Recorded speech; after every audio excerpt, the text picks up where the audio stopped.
Hello friends, welcome है आपका पाल maths academy पर। हम क्लास 10th के सैम्पल पेपर्स को सॉल्व कर रहे हैं। इससे पहले वाली वीडियो में हमने सैम्पल पेपर के कुछ क्वेश्चंस को सॉल्व किया था। आज उसी सैम्पल पेपर की जो वीडियो 2 है उसको हम करेंगे। इसके क्वेश्चंस को सॉल्व करेंगे हम। क्लास 10th के सैम्पल पेपर सीबीएसई ने अपनी साइट पर अवेलेबल करा रखे हैं। आपके जो बोर्ड पेपर्स का जो फॉर्मेट है वो इन्हीं सैम्पल पेपर पर बेस रहने वाला है और बहुत सारे क्वेश्चंस आपको इन्हीं सैम्पल पेपर से बोर्ड के पेपर्स में भी आपको मिल जाएंगे। तो आपको ये सभी पेपर सॉल्व कर लेने चाहिए कोर्स के साथ साथ। तो आप इस तरीके एक तरीके से इसको मॉडल पेपर या आप इंपॉर्टेंट क्वेश्चंस की सीरीज के थ्रू भी ले सकते हैं इसको। चलिए आज हम क्वेश्चन नंबर 5 से इसको सॉल्व करेंगे। 4 तक के हमने क्वेश्चन को कर लिया है। अगर आपने वो वीडियो नहीं देखी है तो आप डिस्क्रिप्शन बॉक्स के लिंक में जाकर उस वीडियो को कंप्लीट कर सकते हैं, जहां पर आपको क्वेश्चन नंबर 1 से 4 तक के सभी क्वेश्चन सॉल्यूशन के साथ वहां पर अवेलेबल हैं। तो आज पांचवा क्वेश्चन उसने हमें दिया है, fifth question, the mod of the following frequency distribution is 38। उसने मॉड दिया है डिस्ट्रीब्यूशन का, find the value of x. आपको एक्स कहाँ दिखेगा, इसकी फ्रीक्वेंसी वाली जो रो है उसमें आपको एक्स दिख जाएगा। तो आपको उसी एक्स की वैल्यू फाइंड आउट करनी है। तो किस तरीके से करेंगे, सबसे पहले फॉर्मूला लिखते हैं मॉड का। मॉड का फॉर्मूला होता है हमारे पास L plus bracket F M minus F one upon 2fm minus f1 minus f2 bracket close into h। तो ये पूरा फॉर्मूला है हमारे पास मॉड का। इसी डिस्ट्रीब्यूशन जो उसने दिया है उसी से सारी वैल्यू फाइंड आउट होंगी और आपको कुछ एक ऐसी वैल्यू आपको मिलेगी जहां पर आपको उस वैल्यू की जो है आपको वैल्यू निकालनी पड़ेगी। जैसे मॉड आपको दिया है उसने क्वेश्चन में, मॉड आपको दिया है क्वेश्चन में 38। एल क्या होता है, एल होता है हमारा lower limit of the model class, lower limit of the model class. ठीक है। और आपकी मॉडल क्लास क्या होती है, मॉडल क्लास यानी कि फ्रीक्वेंसी वाली जो आपकी रो है इसमें सबसे बड़ी वैल्यू आपकी मॉडल क्लास के लिए चूज करेंगे आप। जैसे 7, 9, 12, 16, x, 6 एंड 11। तो अभी आपको कौन सी वैल्यू दिख रही है यहाँ पर, सबसे बड़ी वाली 16। ठीक है। और 16 के लिए सामने वाली क्लास कौन सी है, 30 से 40 तक। तो 30 से 40 तक आपकी मॉडल क्लास हो गई है। ये आपकी क्या हो गई, मॉडल क्लास, मॉडल क्लास। ठीक है। 30 से 40 आपकी मॉडल क्लास है, उसकी भी लोअर लिमिट आपकी एल की वैल्यू हो जाएगी। तो यहाँ से आपके एल की वैल्यू कितनी निकल गई है, 30। ठीक है। दूसरा होता है हमारा एफ एम। एफ एम क्या होता है हमारा, एफ एम होता है frequency of the model class, model class. तो आपको फ्रीक्वेंसी कौन सी दिख रही है मॉडल क्लास की, 16। अगला है आपका एफ वन। एफ वन का मीन्स होता है आपका जो आपकी मॉडल क्लास की फ्रीक्वेंसी है उससे जस्ट फर्स्ट पहले वाले नंबर्स की फ्रीक्वेंसी, जो मॉडल क्लास है उससे जस्ट पहले वाले नंबर वाली फ्रीक्वेंसी। तो 16 से जस्ट पहले कौन है, 12। ठीक है। और F2 क्या है आपका, F2 है जो मॉडल क्लास वाली फ्रीक्वेंसी है उसके जस्ट बाद वाली फ्रीक्वेंसी यानी कि x। ठीक है। सब चीजें निकाल दी हमने। एक h रह गया था, h का मतलब होता है हमारा, ये हमारा जो हाइट ऑफ द इंटरवल है। जैसे 0 से 10, 10 से 20, तो हाइट ऑफ द इंटरवल कितने कितने के गैप में चल रहा है, 10 10 के गैप में चल रहा है। तो हमें सारी चीजें मिल गई हैं। फॉर्मूले में आप वैल्यू पुट करेंगे किस तरीके से, मॉड आपको दिया था 38, तो मॉड की जगह हमने 38 लिखा है। उसके बाद एल की वैल्यू हमारे पास है 30 प्लस एफ एम की वैल्यू हमारे पास 16, F1 की वैल्यू आपके पास 12 अपॉन 2 इंटू एफ एम की वैल्यू है आपके पास 16 माइनस F1 की वैल्यू है आपके पास 12 एंड F2 की वैल्यू है आपके पास x इंटू h की वैल्यू कितनी है आपके पास 10। ठीक है। तो आपने वैल्यू पुट कर ली है क्वेश्चन के अंदर। अब इसके बाद क्या हमारा काम होता है, इसको सॉल्व करना। तो 30 प्लस 16 में से 12 माइनस करेंगे तो कितना आ जाएगा, 4 अपॉन इसका कितना हो जाएगा, 32 minus 12 minus x into H. ठीक है। एच की वैल्यू आपने 10 पुट की है। ठीक है। 30 प्लस 4, 4 से आप 10 को मल्टीप्लाई कर दीजिए, 40 हो जाएगा यहाँ। और 30 में से 12 माइनस कर देंगे तो 20 माइनस एक्स हो जाएगा। और इधर आपके पास कितना दिया है उसने, 38। अब इसका क्रॉस मल्टीप्लाई करके इसको सॉल्व कर सकते हैं हम। क्रॉस मल्टीप्लाई किस तरीके से करेंगे, देखिए 38 यहाँ बैठा हुआ है इज इक्वल टू, पहले इसका एलसीएम लेके यहीं सॉल्व कीजिए इसको।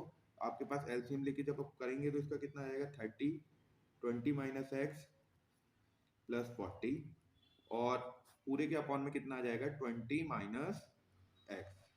अब इसका क्रॉस मल्टीप्लाई कर दीजिए 38 के मल्टीप्लाई में पहुंच जाएगा 20 माइनस एक्स और यहाँ से आप अंदर मल्टीप्लाई कर दीजिए इसको 3 2 जा 6 और डबल जीरो और माइनस 30x प्लस 40। ठीक है, अब इधर भी इसका अंदर मल्टीप्लाई कर दीजिए, इसका कितना हो जाएगा 38 और 20 का मल्टीप्लाई करेंगे हम तो 760 minus 38x is equal to 600 minus 30x plus 40। ठीक है, उसके बाद आप 600 को जब इधर लेकर आना है आपको तो माइनस का हो जाएगा और 760 में से 600 गया तो आपके पास कितना बचा 160। ठीक है, और ऐसे ही आप इसको इधर क्या रहा आपका 30x, इधर आ गया प्लस 38x प्लस 40। यहाँ से आपके पास क्या आ गया 8x माइनस का प्लस 40। ठीक है, और आप इसको भी इधर ले जाइए, 8x को इधर ही छोड़ देना आप, तो यहाँ से आपके पास 8x प्लस का हो जाएगा जब आप इधर को लेकर आएंगे और इधर आप 40 बैठा हुआ है, यहाँ से 160 आ गया और यहाँ से आपके पास कितना आ जाएगा माइनस का 120।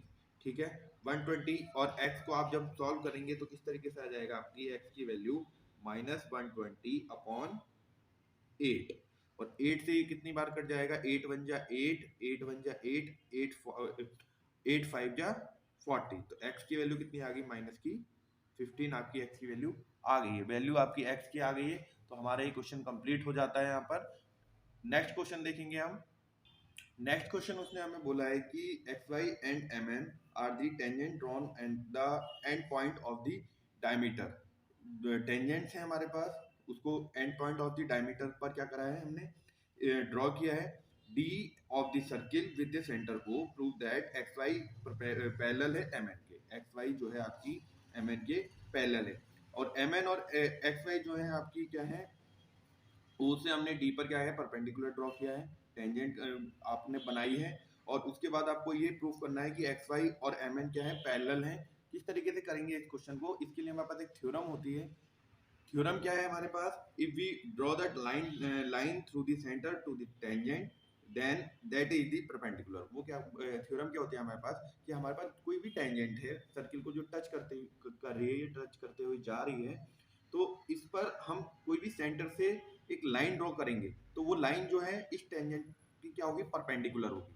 परपेंडिकुलर मींस एक्स वाई से जो ये लाइन ओडी बोल दें हम इसको या डीई बोल दें, तो इस लाइन पर ये पूरी लाइन क्या है एक परपेंडिकुलर ड्रॉ कर रही है। ठीक है, और ऐसे ही सेम केस इसमें यहाँ पर भी ये चीज यहाँ पर भी इस तरीके से हो रही है कि एम एन पर जो डीई वाली लाइन है वो परपेंडिकुलर ड्रॉ कर रही है। ये हमारे पास क्या होती है सर्किल वाले चैप्टर में उसने हमें थ्योरम दी है।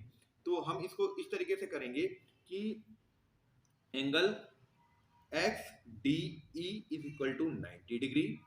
ठीक है, और angle D E M is equal to 90 degree. ठीक है, दोनों एंगल इक्वल हैं तो angle X D E is equal to angle D E M. ठीक है, और सेम एट द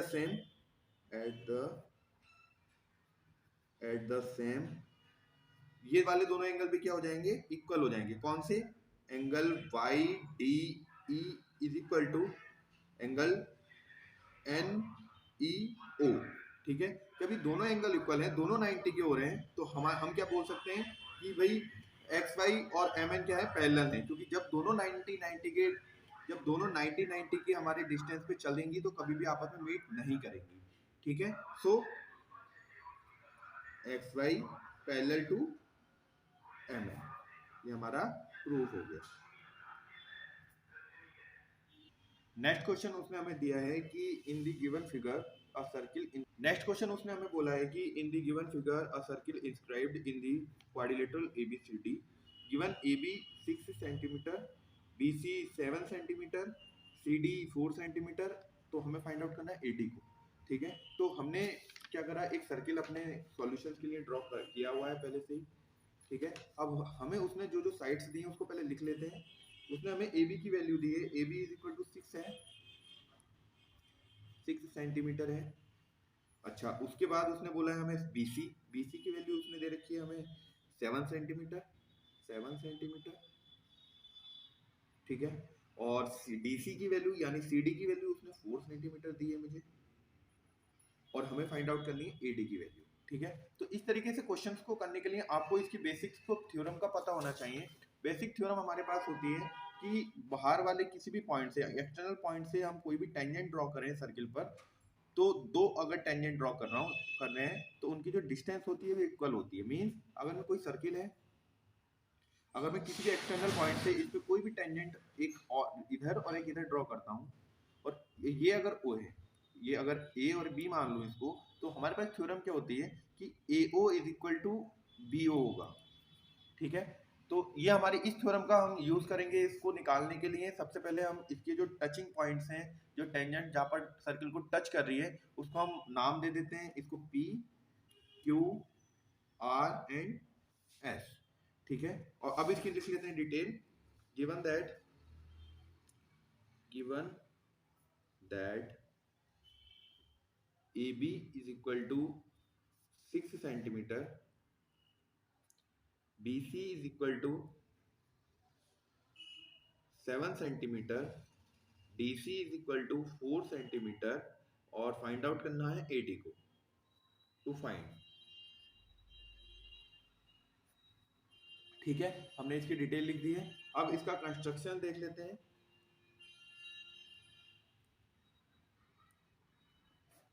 कंस्ट्रक्शन क्या होता है, हम क्या लिखेंगे हम इसका, name the touching point, name the touching point of tangents as P Q R and S, ठीक है। हमारे पास सॉल्यूशन आएगा। अब सॉल्यूशन किस तरीके से करेंगे इसका, देखिए हमारे, मैंने आपको बताया थ्योरम्स के थ्रू इसका सॉल्यूशन होगा।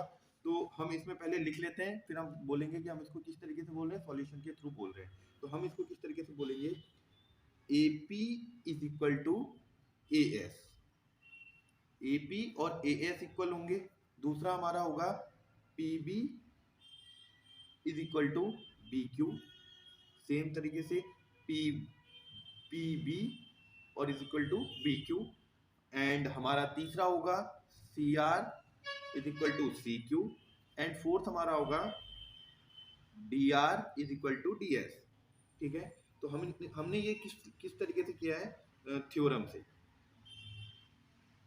बाय थ्योरम, ठीक है। आप इस तरीके से इसको लिखेंगे। इसको इक्वेशन 1 मान लेते हैं, इसको 2 मान लेते हैं, इसको 3 मान लेते हैं, एंड इसको 4 कंसीडर कर लेते हैं हम लोग। अब क्या करेंगे, adding equation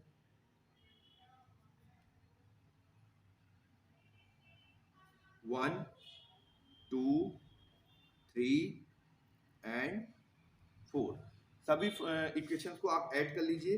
left hand side वाले पॉइंट्स के साथ ऐड हो जाएगा, और राइट हैंड के साथ ऐड होंगी।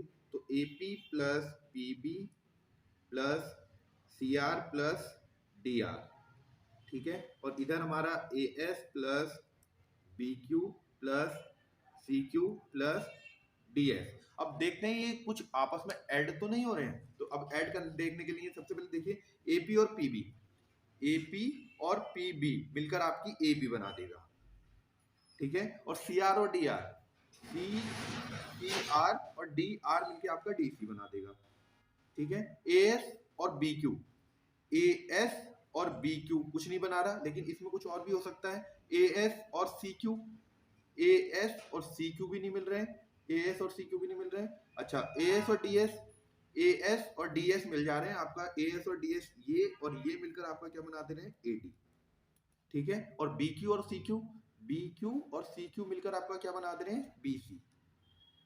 आपको कुछ वैल्यूज यहाँ पर दी हुई है। ए बी की वैल्यू दी है उसने 6 सेंटीमीटर, एंड डीसी की वैल्यू दी है उसने 4 centimetre is equal to AD की वैल्यू आपको फाइंड आउट करनी है, और बीसी की वैल्यू दी है उसने आपको 7 सेंटीमीटर, ठीक है। आपके पास ये वैल्यूज आ गई हैं। अब 6 और 4 आपका कितना हो जाता है, 10 is equal to AD plus 7। अच्छा, एडी की वैल्यू आपके पास कितनी आ जाएगी यहाँ से, 10 minus 7, AD is equal to 3। Centimetre, क्योंकि सारी वैल्यू उसने सेंटीमीटर में हमें दी थी। तो इस तरीके से इस क्वेश्चन को डील हम कर देंगे, हम थ्योरम की हेल्प लेंगे और वहां से ये क्वेश्चन बहुत इजीली हमारा डन हो जाएगा। नेक्स्ट क्वेश्चन देखते हैं हम लोग। नेक्स्ट क्वेश्चन उसने हमें बोला है an AP 5,8,11 that has 40 terms. AP के अंदर 40 टर्म्स हैं। फाइंड द लास्ट टर्म, हमें एपी का लास्ट टर्म फाइंड आउट करना है। Also find the sum of the last 10 terms. Last के 10 टर्म्स का सम भी इसने फाइंड आउट करने के लिए हमें बोला है। तो किस तरीके से इस क्वेश्चन को करेंगे, सबसे पहले इस क्वेश्चन की डिटेल लिख लेते हैं हम लोग। इस क्वेश्चन में उसने हमें एपी दी है। एपी हमारी है 5, 8, 11 that it is 40 terms. 40 terms. पहले वाले पार्ट में इस वीडियो में इस क्वेश्चन में उसने हमें बोला है कि इसका जो लास्ट टर्म है वो फाइंड आउट करना है। तो we have AP, we have AP first term,